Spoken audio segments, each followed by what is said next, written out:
Yes, sir. It's finally time we indulge ourselves in a childhood classic, one of the greatest Disney movies of all time, Big Hero 6. And before we jump in, make sure to grab your snacks and make sure to hit the subscribe button so we can hit 50k subs, man. Y'all know the drill. So the movie rolls off with this robot absolutely obliterating its opponent into nuts and bolts. Had Shorty hitting the 1,000-yard stare, she couldn't believe she lost that quickly. You know it's bad when she didn't even last longer than KSI's music career. That's tough, my guy. So Rod Wave aka Yama ends up winning the match, and bro, at first glance, this man is way too big to be playing with toys. You should be in the ring with Mark Henry or something. But I would not mind if it was a little side hustle to rack up some bread on the side. I would do the exact same. I can't even blame him. And Yama's aura was so crazy that these NPCs destroyed their bots just so that they could duck the fight. But then out of nowhere, we see a little kid emerge from that crowd. Hey yo, y'all mess with my robot? I built it myself. So we finally get the introduction of our main protagonist named Hiro, and I can't even lie, with a name like that, you are destined for greatness. But then both players end up putting some money on the line, deploy their bots onto the field, and get into fighting position. The match starts off with this man rushing in with his blade, tosses bro in the air, and then dices him up into 3 whole pieces. Might as well call him Gordon Ramsay Jr. at this point. And that boy Yama is having the time of his life, and this is a 40-year-old man playing with tiny robots, mind you. Stop it. Get some help. But being the main character, you cannot give up that easy, cause he's like, oh baby, give me one more chance. So then Hiro pulls out more money, and I have no clue who's giving him that type of cash. Bro, at his age, I couldn't even rub 2 nickels together. I was looking like Tobey Maguire. I can't eat.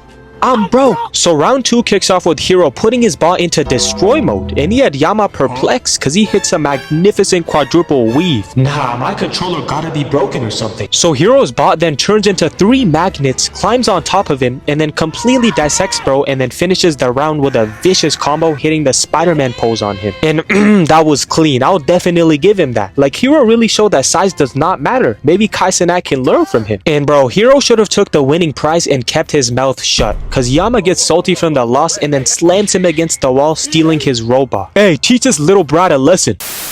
So right as Hiro's about to get jumped by these goons, we see my goat Tadashi pull up on a moped with the cleanest entrance. And bro, how are y'all laid out on the floor like this? You would have thought Batman gave them a beating the way they're positioned right now. Hiro then hops onto the moped and they start escaping from the vicinity cause Tadashi hits a mean U-turn and then proceeds to land the cleanest landing known to mankind. Oh! But then Tadashi tells his brother that if he keeps betting on illegal fights, he's obviously gonna get arrested, and he does not want that for his little bro. And turns out, Tadashi just predicted his own fate cause they immediately get stopped by the police and end up in cuffs. And bro, they really had Hiro and Tadashi inside of the prison cell with P. Diddy and EDP. Someone needs to get them out of there before the baby oil comes out. So the boys end up getting that get out of jail free pass, and Aunt Cass arrives to pick up Tadashi and Hiro from the police station, and I know you see her. She's very gorgeous to me. And so they finally get back home safely without any issues whatsoever. Then Hiro and Tadashi start having a post-game interview, and turns out little bro is a child prodigy at 14 years old who's way too smart for college. But his big brother obviously does not want to see Hiro go down the path of betting on robots for a living, out here putting up his chore money up for parlays. You need to stop. But Hiro then tells us that his parents died just at the age of 3, like he's the second coming of Bruce Wayne or something. See, now that explains why he's up to such nefarious acts at such a young age. But I bet you guys were munching on crayons when y'all were little, so you're no better than him. Yes, I'm talking to you right now, and you better hit that subscribe button now that I have your attention. So Tadashi ends up taking Hiro to his nerd school, and then he meets some of his friends that he hangs out with, and you know, they're the typical weird kids that you see at the lunch table. Cause we really got bro cosplaying as a frog. Yeah, I have no clue why you chose that animal when you could have been a lion or even an elephant, but I digress. Hiro then ends up meeting Tadashi's personal companion named Baymax, who's basically an AI generated version of Kung Fu Panda, and he can perform all types of functions such as detecting emotional levels and even injuries, which is actually pretty radical. I mean, hey, maybe Baymax will tell Rod Waves to start eating salads and start exercising for once. That's a great idea. I'm with that. So after Tadashi finishes showing around Hiro his school, he tells him to hop on the moped so that they can make it in time for the next robot fight. But my man Hiro really said, nah, I'ma do my own thing. Cause he tells Tadashi that he wants to go to his nerd school. And hey, that's great and all, but how does little bro expect to get accepted at 14 years old? That's like the equivalent of letting Kaisen out onto a roller coaster. He doesn't even meet the height requirements, bro. But apparently every year there's a student showcase, and if you come up with a good idea, you're automatically allowed into the school. So my guy Hiro immediately gets to cooking up in the lab, and after a few nights of hard work and dedication, he finally comes up with a final product that he's gonna showcase at the school. So Hiro starts showing off his new tech that he just created called Microbots, and basically whatever he imagines in his mind, the tiny metal pieces transforms into anything he desires. Nah, cause imagine Drake with his tech, he would just spawn in a bunch of 12-year-olds. And Hiro really had the entire crowd exhilarated, like bro really put up a masterclass performance, might as well call him the second coming of Albert Einstein. But then after Hiro finishes presenting, he then hops off stage and then hits the coldest celebration with Tadashi like they're LeBron and Kyrie. Man, that was incredible. And then we see Princess Fiona confront Hiro, and apparently he sees potential in his product, so he starts glazing Hiro and even offers him a job at his own company. But then all of a sudden we see Tadashi's professor Callahan join the conversation, and this man right here is the embodiment of pure hatred. You'll see later why though. Come on man, he's a bum. Don't sell your product to him. Mr. Craig cut corners to get where he is today. Oh, brother, this guy stinks! Now hating on another man's business is kinda wild. All this man wanted was Hiro's Microbots in exchange for a good amount of money, which could potentially retire his entire family. But Hiro tells him, nah, it's not worth it, and then declines Mr. Craig's offer respectfully so. So then Callahan gives Hiro an invitation letter to the nerd school, and then him and the gang start celebrating for his spectacular achievement. And I'm not gonna lie, Hiro is making me look like a failure, cause accomplishing all of this before puberty is kind of insane. But times are changing now, cause we really got high schoolers getting compared to Messi. It might be time for me to put the fries in that bag. And so Tadashi starts welcoming his little bro into nerd school, out here looking like a proud dad. Tadashi, I just want to thank you man for everything you've done to help me get here. Woo, I'm about to make a name for myself here. And you know, we get a little wholesome sibling moment before things really take a wild turn right here. Cause we suddenly hear people screaming in the background, and so Tadashi and Hiro sprint over, only to see their school getting burnt into flames. Yeah, this is not the transition I expected, cause we see people running for their lives, and then Shorty says, Professor Callahan is still in the building. And Tadashi, being a real one, tells Hiro that he has to save his teacher on his Superman type of timing. Tadashi then rushes into the building to go save the day, and as soon as his cap dropped onto the floor, I already sensed what event was about to unfold next. Cause the very next sequence, this man Hiro gets blasted away from the explosion of the building, and as soon as Hiro wakes back up, he sees his school gone, reduced to atoms.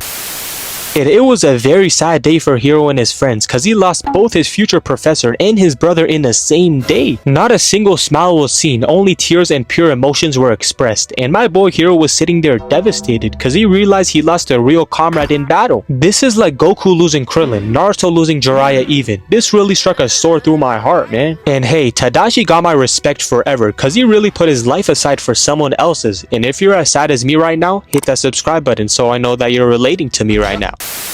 So the next day begins, and HIRO and BAYMAX arrive at this factory, and they discover that something inside of the facility is controlling HIRO's microbots, and obviously they're curious as to what's causing this magnetic energy. So after a bit of scuffling around, they end up entering the building with no second thoughts. And bro, this should have been a clear no-no, cause going into an unauthorized and dark area is only inviting some danger, cause next thing you know, you might see Batman come out of the shadows. And after investigating around the area on some Sherlock Holmes type of timing, this man HIRO finds out that someone is replicating his own microbots without his permission. They stole his flow word for word, bar for bar, cause if I found out someone was trying to copy me, I would immediately get on the case like Light Yagami and try to figure out who it was. HIRO then turns around to a gigantic colony of microbots rising into the air like a tsunami, so both of them start hitting the dash immediately. But right as they're trying to escape, this man BAYMAX starts tripping and falling over. Now if I'm HIRO, I'm leaving this fat inflatable balloon behind, cause I actually value value my life. And plus, I barely even know you, bro. We've been homeboys for a good day or two. So HIRO and BAYMAX leap onto a platform, and then we see a random person with a mask controlling the Microbots like he's Avatar Aang. Like, nah, they really put the guy from Fortnite inside of this movie. But hey, HIRO was not trying to have a reunion with his brother, so BAYMAX clutches HIRO, and then they manage to successfully escape, leaving the factory with no injuries. But they might have broken a nail or two at most, so I gotta reward them with an A+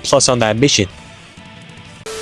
So after that little adventure, this man HIRO strongly believes that the guy at the showcase, Princess Fiona, was under disguise and stole his Microbots, telling us that he was the one that's responsible for Tadashi's death. And that's actually a pretty accurate assumption, considering that he almost walked away with HIRO's Microbot until Tadashi was the one that told him to return it back to HIRO. And I recognize Ball. I can see the connection here. HIRO might be cooking, I can't even lie. HIRO then decides it's time to upgrade BAYMAX and equip him with some karate moves that he can use in combat just in case he encounters the man with the mask again. And then HIRO turns into Tony Stark himself because he cooks up a suit for BAYMAX, and you know, fighting outfits gotta be clean. It's mandatory to enter battle with a hard fit. But this man HIRO does the quite opposite, and he comes up with this atrocity. Yeah, that outfit was so trash that even BAYMAX started questioning what was on his body, and I can't even blame him. I wouldn't even consider stepping outside of the house with that clothing on. Like, they real life got BAYMAX looking like the Great Saiyan Man. Please take that off now. Fire your stylist. So now it's nighttime, and HIRO and BAYMAX try to get their revenge on the guy with the mask, but this time HIRO's Microbot is trying to lead it into a whole different direction. So then both of them head over to the junkyard, and Lil Bro was really about to fall into the water, but BAYMAX comes in clutch before he fell off the edge like Black Widow and saves HIRO from his demise. And then HIRO's Microbot just randomly starts floating into the air, and turns out it was that masked man who was waiting for them to appear the whole time. And bro, can we please acknowledge how hard this pull-up was from Yokai? I think that's how you say his name. Like, look at how menacing this man is. He's out here moving like Black Symbiote Spider-Man. I remember little me watching this movie, and I was about to leave the theater. I was terrified of this man. So right as HIRO and BAYMAX are cooking up a game plan, we then see a bright light shine straight at them. And initially, I thought it was going to be the feds that pulled up to make sure, you know, things were straight, but nah, it was Tadashi's friends that came up to check on HIRO to make sure everything was fine. And bro, there's a time and place for everything, cause there's a whole maniac that's on the loose, but y'all want to start a random therapy circle in the middle of the night inside of a junkyard. Like, don't you find that suspicious? You don't find that suspicious? So Yokai suddenly appears with a construction box right in his hands, and instead of, you know, acting like a normal human being and, I don't know, running away, this girl Lemon decides to take a flick of Yokai like it's Instagram live. Like, I promise you, those 5 likes were not worth it. But Yokai gets infuriated because he throws the metal box at Wasabi, and instead of getting crushed like a summer ant, this man BAYMAX saves his life while the others skedaddle over to the vehicle so that they can get away. But then we see BAYMAX falling, dreaming, but then he manages to land perfectly on top of the car without actually destroying the entire vehicle, which is actually pretty impressive. But I don't know how you're gonna explain that one to your insurance company. It might be time to ride a bike. So then we get an intense chase down scene with HIRO and his friends driving as fast as possible, and Yokai is out here doing parkour with the Microbots for literally no reason. Like, dudes nowadays be doing anything to boost their aura points. Like, what do you gain from that? But after like 3 whole minutes of Fast and Furious, we finally get the climax of the scene where they get scooped up by a bunch of Microbots, but they manage to make it through the swarm of tiny metal. But it just was not enough, cause they all fall into the water as the masked man starts staring them down after he pretty much just attempted to murder a bunch of teenagers. I mean, let's not forget, bro really threw an entire car. Someone needs to lock this man up ASAP. But anywho, HIRO must have heard A Boogie's new song, I'm Drowning, cause he and the others grab onto BAYMAX and make it safely out of the water and see another day to live. But luckily for them, the masked man was nowhere to be seen, so they end up making it over to Fred's house as a hideout and to think of a plan to stop the masked man once and for all. So HIRO eventually inspires his friends to join up as a team and to get vengeance for Tadashi, and so they create the Bootleg Avengers, also known as Big Hero 6. And basically everyone ends up getting their cool superpowers, and this man BAYMAX also gets an insane upgrade with his beautiful red armor, Chef's Kiss. And hey, at least it's better than the last design, because now he has the ability to fly like Iron Man in the sky, and that's why they call BAYMAX the guy. Oh, that's bars, baby. So Hiro and the gang arrive at this remote destination and they immediately hop on camps to discover who is actually the master planner behind Tadashi's death. And they catch one of Mr. Cray's experiments go horribly wrong and they tell us that the government shut down this experiment. Nah, Cray gotta be the guy in the mask cause he's using the Microbots to bring his machine back. What do you think this is? Back to the future? Now, I don't exactly know if that's sufficient information for Mr. Cray to be the main suspect here, but we're just gonna go along with it. But then out of the blue, they get a huge rock tossed at them by Yokai, but Baymax comes in clutch and saves everyone using his rod wave-sized body. And they end up making a solid formation, but this is where I knew we were finally about to get to the action we were missing. So the fight starts off with Gogo hitting these clean dodging animations and moving swiftly on her rollerblades. But then she does a 180 off the wall and throws a lob over to Lemon, who completely fumbles the bag and makes Gogo slip all over the floor and strikes Lemon down like a bowling ball. Bro, this is what happens when you hire the wrong people on the job. You can clearly tell she's never done that before. Have you ever shot that shot? Do you work on that shot? And then Wasabi proceeds to go Ultra Instinct on these Microbots, chopping them apart using his blade. And then Bro starts getting overconfident, but turns out his legs were getting held by the Microbots. But hey, were we really expecting anything from someone named after a plant? Yokai then flings Wasabi to the side like an irrelevant side character and then catches like 3 more bodies and lays them out like a pancake. And then right as Yokai was about to seal the deal, he then gets interrupted by Hiro and Baymax, who start hitting a couple of weaves and then charge at Yokai at full speed. Hiro then ends up knocking Yokai down the stairs and also frees up the rest of his friends. Like that man Hiro is putting the team on his back right now like Miles Morales. Bro needs some better teammates, I can't even lie. So Hiro gets back on his feet and then says the line, "It's over, Cray."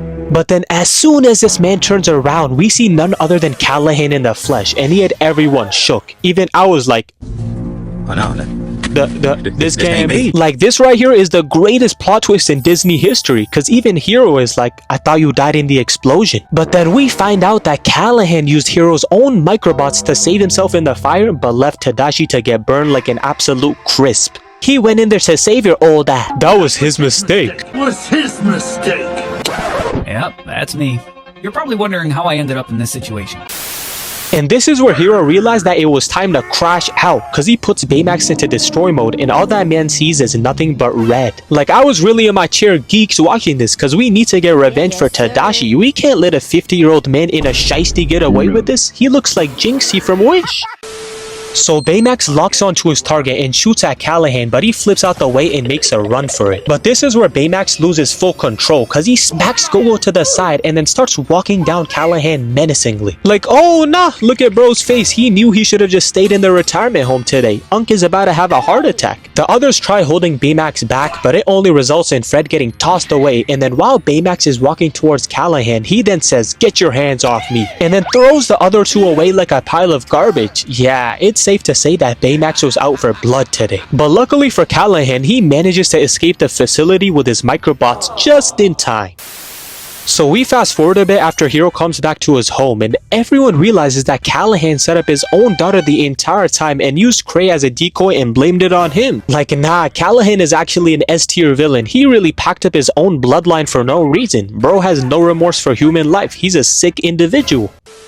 So the scene kicks off with Callahan absolutely terrorizing the city, and this man immediately starts torturing Cray with his Microbots and then takes Bro into the air to interrogate this man. And Callahan really thinks Bro can just magically bring his daughter back, cause he's like, you took everything from me. Like, dog, you are not Wanda. I don't even know what Cray's supposed to do in this situation. But then this absolute psychopath activates a portal to which all living matter starts getting extracted. Bro's really destroying the entire earth just cause of her. Like, she's not that important, bro. Big Hero 6 then finally arrives to the scene to stand on business, and this pull-up was actually mad clean, I can't even lie. But then Hiro proceeds to say the most intimidating thing you could ever say. Let him go! Let him go! Oh, Stan Lee! Oh, Shiver My Timbers! Shut up, man!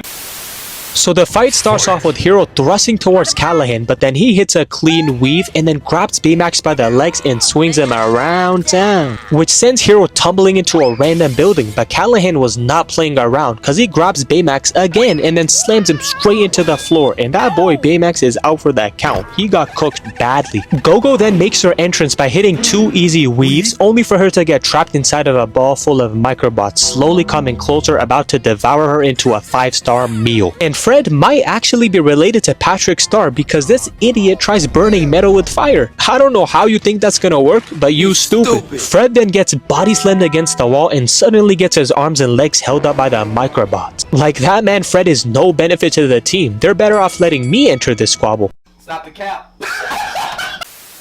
But Wasabi on the other hand was deflecting every single attack with his blades, but that's until he gets snuck up on by a bunch of Microbots and starts getting the life squeezed out of him. And right as everyone's hopes were going down the drain, Hiro then decides to play that new KSI song. From the screen to the ring to the pen to the key. And that's when everyone knew it was time to lock in, because literally every single member breaks free from their demise of the Microbots. And then Baymax also manages to find a way out and grabs Hiro right in time before falling into the portal. So Baymax starts going to work on these Microbots, destroying everything using his Mortal Kombat moveset. But then Callahan suddenly ropes Baymax and prevents him from moving at all. But right as he tries sending them to oblivion, he then runs out of Microbots, and this is exactly where Callahan knew he messed up. So Hiro then goes in for the final blow, but being the nice kid he is, he ends up sparing Callahan's life. But Hiro is much better than me, cause I would have rocked Callahan so hard that his head would have been non-existent right now. And I know Tadashi was watching this and was like, there is no passion, there is no vision, there is no aggression. So Baymax detects that there's still a life force inside of the portal who appears to be Callahan's daughter, who's still alive after all this. And then Hiro proceeds to replicate his own brother's famous last words.